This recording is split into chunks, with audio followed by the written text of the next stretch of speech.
فتح مکہ رمضان 8 ہجری کے چند دن بعد جب سرور عالم صلی اللہ علیہ وآلہ وسلم مکہ سے حنین کی طرف روانہ ہوئے تو دوسرے قبائل کے علاوہ بنو کلاب کے مردان حق کی ایک جماعت بھی حضور صلی اللہ علیہ وسلم کی خدمت میں اس مقصد کے لیے حاضر ہوئی کہ بنو حوازن کے سرکشوں کے خلاف لڑائی میں آپ صلی اللہ علیہ وسلم کی ہم رکابی کا شرف حاصل کرے۔ جوش شجاعت سے سرشار ان جنگجو اور جفاکش بدویوں کو دیکھ کر رحمت عالم صلی اللہ علیہ وآلہ وسلم کے روح انور پر بشاشت پھیل گئی، اور آپ صلی اللہ علیہ وسلم نے ان سے پوچھا، تمہاری جماعت میں کتنے آدمی ہیں؟ انہوں نے عرض کیا، یا رسول اللہ صلی اللہ علیہ وآلہ وسلم، ہم 900 ہیں۔ حضور صلی اللہ علیہ وسلم نے فرمایا، اگر تم پسند کرو تو میں تمہیں ایک ایسا شاہ سوار دے دوں جو تمہاری تعداد کو 1000 کے برابر کر دے اور تمہاری قیادت بھی کرے۔ انہوں نے بیک زباں عرض کیا، بسر چشم یا رسول اللہ۔ حضور صلی اللہ علیہ وسلم نے ایک شمشیر بدست قوی الجثہ اور وجیح صاحب کو آگے بڑھنے کا اشارہ فرمایا۔ انہوں نے فوراً تعمیل ارشاد کی۔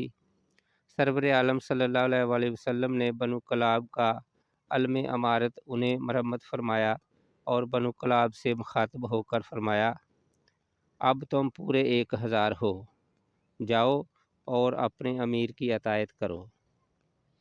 یہ صاحب جنہیں سید المرسلین فخر موجودات صلی اللہ علیہ وآلہ وسلم نے پورے 100 شاہ سواروں کے برابر قرار دیا، حضرت ضحاک بن سفیان تھے، جو تاریخ میں سیاف رسول اللہ یعنی رسول اللہ صلی اللہ علیہ وآلہ وسلم کے شمشیر بردار محافظ کے لقب سے مشہور ہیں۔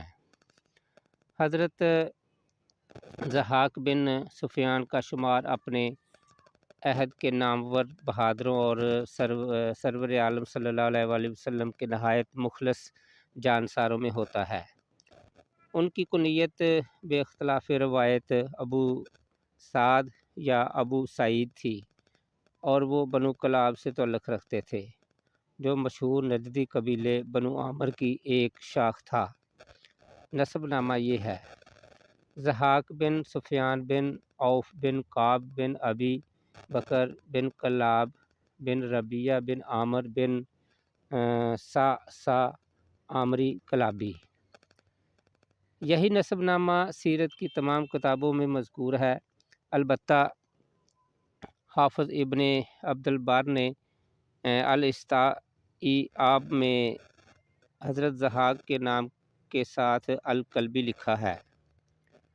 جمہور اہل سیر کے نزدیک یہی صحیح ہے کہ وہ بنو کلاب سے تعلق رکھتے تھے، اس لیے کلابی تھے۔ بہت سے اہل سیر نے تواتر کے ساتھ لکھا ہے کہ وہ اکثر تلوار اٹھائے حفاظت کی غرض سے رسول اللہ صلی اللہ علیہ وآلہ وسلم کے پاس کھڑے رہتے تھے، اسی لیے سیاف رسول اللہ یعنی رسول اللہ صلی اللہ علیہ وآلہ وسلم کے شمشیر بردار محافظ کے لقب سے مشہور ہو گئے تھے۔ حافظ ابن حجر عسقلانی اور حافظ ابن عبد البر کا بیان ہے کہ ضحاک بن سفیان کا مسکن مدینہ کے نواحی دیہات میں تھا، اس لیے وہ اہل مدینہ میں شمار ہوتے ہیں، لیکن جمہور ارباب سیر نے ان کو مہاجرین میں شامل کیا ہے، اور قرینِ قیاس بھی یہی ہے کہ نجدی قبائل کو مدینہ کے باشندے نہیں قرار دیا جا سکتا۔ حضرت ضحاک زمانہ جاہلیت میں اپنے قبیلہ کے سربراہ، آوردہ اور بہادر لوگوں میں شمار ہوتے تھے۔ وہ شعر و شاعری میں بھی ادراک رکھتے تھے۔ جب وہ سعادت اندوز اسلام ہوئے تو سرور عالم صلی اللہ علیہ وآلہ وسلم نے انہیں اپنے قبیلے کا امیر اور ایک دوسری روایت کے مطابق عامل صدقات مقرر فرمایا۔ اس بات پر سب اہل سیر کا اتفاق ہے کہ حضرت ضحاک فتح مکہ سے پہلے مشرب اسلام ہوئے، لیکن کسی نے ان کے قبول اسلام کے صحیح زمانے کی صراحت نہیں کی۔ البتہ واقعی کی ایک روایت سے ظاہر ہوتا ہے کہ وہ ثانیہ بحر معونہ سفر 4 ہجری سے پہلے مسلمان ہو چکے تھے، اور حضور صلی اللہ علیہ وآلہ وسلم نے انہیں بنو کلاب کے صدقات وصول کرنے کی ذمہ داری سونپی تھی، یا انہیں بنو کلاب کا عامل صدقات مقرر فرمایا تھا۔ با اختلاف روایت ثانیہ بحر معونہ میں بنو عامر کے سردار عامر بن طفیل کی غداری کی وجہ سے 39 یا 69 صحابہ کرام کو مشرکین نجد کے ہاتھوں جام شہادت نوش کرنا پڑا۔ ان صحابہ کو حضور صلی اللہ علیہ وسلم نے ابو براء عامر بن مالک بن جعفر کلابی کی درخواست پر بنو عامر میں تبلیغ اسلام کے لیے بھیجا تھا۔ عامر بن طفیل نے قبائل رعل و ذکوان وغیرہ کی مدد سے ایک حضرت عمر بن امیہ زمری کے سوا ان سب کو نہایت بے دردی سے شہید کر ڈالا۔ شہداء میں حضرت عامر بن فہیرہ بھی شامل تھے۔ انہیں ان کے قاتل جبار بن سلمہ کلابی نے نیزہ مارا تو بے اختیار ان کے منہ سے نکلا، فوز تو واللہ ہے، خدا کی قسم میں کامیاب ہو گیا۔ حضرت ضحاک بن سفیان اس موقع پر موجود نہیں تھے۔ جبار اپنے قبیلہ بنو کلاب میں واپس چلا گیا اور ضحاک کو یہ واقعہ سنایا تو انہیں بے حد صدمہ ہوا۔ جبار نے ان سے پوچھا کہ فوز تو واللہ سے مقتول کی کیا مراد تھی؟ حضرت ضحاک رضی اللہ تعالیٰ عنہ نے اسے بتایا کہ ہر مسلمان کا عقیدہ ہے کہ اگر وہ اللہ کے راستے میں مارا جائے تو جنت میں جاتا ہے۔ عامر رضی اللہ تعالیٰ عنہ فہیرہ نے شہادت سے پہلے یہ الفاظ کہہ کر اپنے اس یقین اور ایمان کا اظہار کیا کہ اللہ نے انہیں جنت عطا کی، اور اس طرح وہ اپنے مقصد زندگی میں کامیاب ہو گئے۔ جبار حضرت ضحاک کی باتوں سے اتنا متاثر ہوا کہ اسی وقت مشرب اسلام ہو گیا۔ حضرت ضحاک رضی اللہ تعالیٰ عنہ نے ثانیہ بحر معونہ حضرت عامر بن فہیرہ کی شہادت اور جبار بن سلمہ کے قبول اسلام کے حالات تفصیل کے ساتھ سرور عالم صلی اللہ علیہ وآلہ وسلم کی خدمت میں لکھ بھیجے۔ علامہ ابن سیر کا بیان ہے کہ حضور صلی اللہ علیہ وآلہ وسلم کو اس واقعہ کا اس قدر صدمہ ہوا کہ آپ 40 دن تک صبح کی نماز کے بعد غدار قاتلوں کے لیے بد دعا کرتے رہے۔ حضرت ضحاک بن سفیان نے کن کن غزوات و سریہ میں شرکت کی، اہل سیر نے اس کی صراحت نہیں کی اور صرف 3-4 غزوات و سریہ کے سلسلے میں ان کا نام خصوصیت سے لیا ہے۔ چونکہ حضرت ضحاک کی شہادت اور بہادری سب کے نزدیک مسلم ہے، اس لیے قیاس ہے کہ قبول اسلام کے بعد وہ کسی غزوے میں پیچھے نہیں رہے ہوں گے۔ مورخ واقدی کا بیان ہے کہ ایک مرتبہ سرور عالم صلی اللہ علیہ وآلہ وسلم نے بنو کرتا کے خلاف ایک مہم روانہ فرمائی تو اس کی قیادت پر حضرت ضحاک بن سفیان کو مامور فرمایا۔ یہ قبیلہ بنو بکر کی ایک شاخ تھا اور اس نے سرکشی پر کمر باندھی تھی۔ حضرت ضحاک نے ان کو قرار واقع سزا دی اور مظفر و منصور مدینہ منورہ کو معاودت کی۔ حافظ ابن عبد البر اور کئی دوسرے اہل سیر نے لکھا ہے کہ غزوہ حنین میں بنو سلیم کے مجاہدین کی کمان حضرت ضحاک کے سپرد تھی، اور یہ بنو سلیم ہی تھے جن کا علم حضرت ضحاک کو دیتے وقت حضور صلی اللہ علیہ وسلم نے فرمایا تھا کہ یہ تمہاری 900 کی تعداد کو 1000 کے برابر کر دیں گے۔ ایک اور روایت میں ہے کہ یہ واقعہ فتح مکہ سے قبل اس وقت پیش آیا جب بنو سلیم قدید کے مقام پر بارگاہ رسالت میں حاضر ہو کر اسلامی لشکر میں شامل ہوئے تھے۔ واللہ اعلم بالصواب۔ حافظ ابن حجر اور علامہ بلا ذری رحمۃ اللہ کا بیان ہے کہ جارانہ سے واپسی پر رسول اکرم صلی اللہ علیہ وسلم نے ضحاک بن سفیان کو بنو کلاب سے زکوٰۃ وصول کرنے کی خدمت سپرد فرمائی۔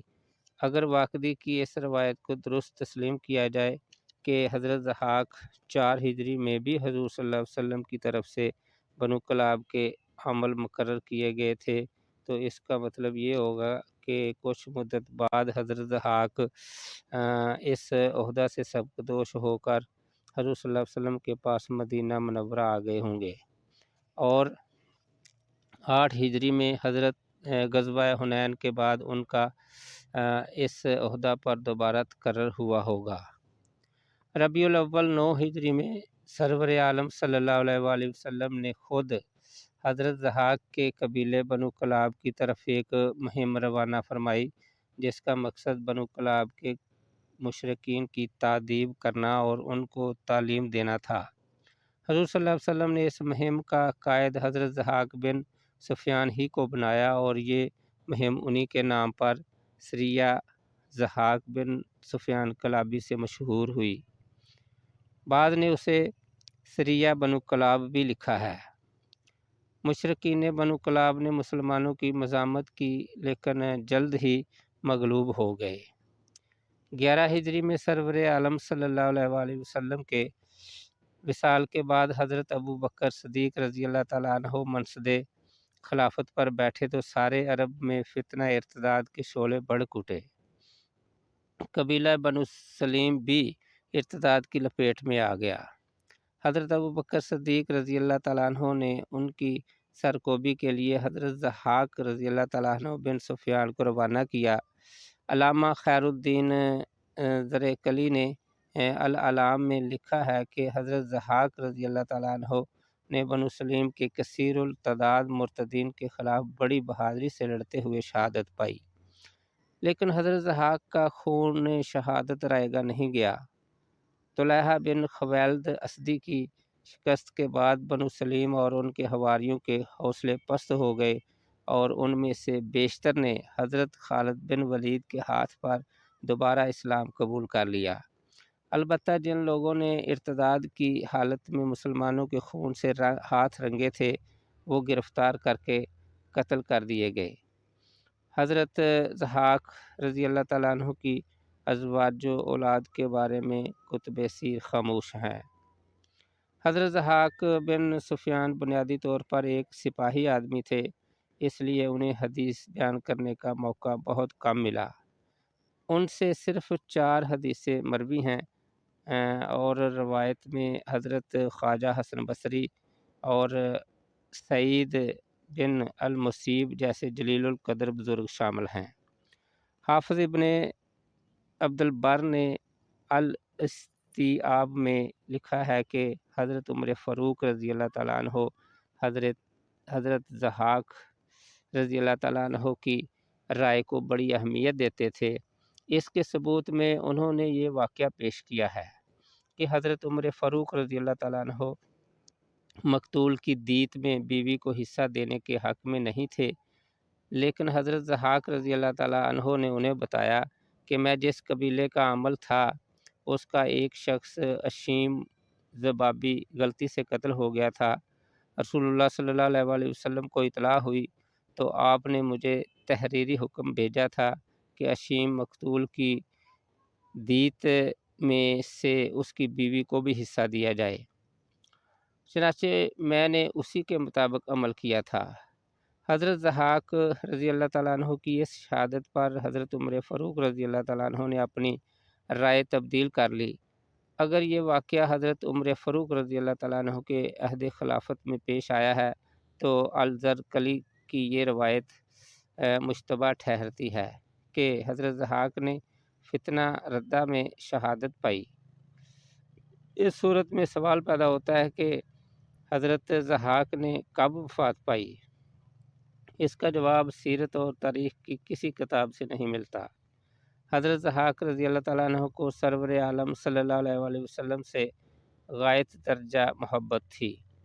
علامہ بلا ذری رحمۃ اللہ علیہ کا بیان ہے کہ ایک مرتبہ انہوں نے حضور صلی اللہ علیہ وسلم کی خدمت میں ایک شیر دار اونٹنی ہدیہ پیش کی جو کثرت دودھ کے لیے مشہور تھی۔ حضرت ضحاک رضی اللہ تعالیٰ عنہ ذات رسالت مآب صلی اللہ علیہ وآلہ وسلم کی حفاظت وسانت کو اپنے لیے باعث افتخار جانتے تھے، چنانچہ انہوں نے کئی موقع پر حضور صلی اللہ علیہ وسلم کے پیچھے کھڑے ہو کر آپ صلی اللہ علیہ وسلم کی حفاظت کی خدمت انجام دی۔ اس وقت شمشیر برہنہ ان کے ہاتھ میں ہوتی تھی۔ حافظ ابن عبد البر کہتے ہیں کہ اسی خدمت کے صلہ میں انہیں بارگاہ رسالت میں سے سیاف رسول کا خطاب مرحمت ہوا، اور اس خطاب میں کوئی دوسرا ان کا شریک و سہیم نہیں۔ ان کی بہادری اور شاہ سواری کا اس سے بڑھ کر کیا ثبوت ہو سکتا ہے کہ خود سرور کونین صلی اللہ علیہ وآلہ وسلم انہیں 100 شاہ سواروں کے برابر سمجھتے تھے اور اس کا برملا اظہار فرماتے تھے، رضی اللہ تعالی عنہ۔